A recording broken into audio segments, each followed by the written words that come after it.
नमस्कार मित्रांनो, स्वागत आहे तुमचं एका नवीन मिनी ब्लॉगमध्ये. आम्ही चाललोय लग्नाला. मग मी आता फाट्यावर जातो आणि फाट्यावरून बस पकडून मी गेलो गाडेतळावरती पोहोचलो. आबी जरा बाहेर गेला होता त्यामुळे मग मी दुकानावर बसलो.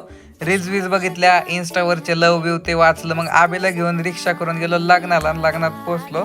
आणि मग बघा आता आय थिंक नवरा नवरी मुली पण नाही अजून आदेश, रेस तर लांबचीच गोष्ट आणि इथं काहीच नाहीये. म्हणजे आम्ही आहे ना केटरिंग वाल्याच्या पण आधी आलो होतो बरं का. पण काय एवढं बोर नाही झालं आम्हाला, कारण की मी आणि आबीने खूप साऱ्या गप्पा मारल्या, इकडं तिकडं बघितलं. लग्नात माहिती आहे तुम्हाला बोर तर कधी होतच नाही, मला तर नाही होत, कारण की लग्नात खूपच मजा असते. मग लग्न झालं, आबीला म्हणलं खुर्ची धर, मी ताट आणतो आपल्याला. मग मस्तपैकी जेवण वगैरे करून इकडचे तिकडच्या गप्पा झाल्या. एक गुलाबाचं फुल चोरलं मी गाडीवरचं. चोर म्हणजे काढलं बरं का, चोरत नाही मी. आणि एवढा टाइमपास करत विसरलो की बस बंद होत्या 10 वाजताच. रिक्षा तर भेटली पण मस्त माहिती. मग मी रिक्षावाल्या दादांना म्हणलं मला तुम्हीच घरी सोडा.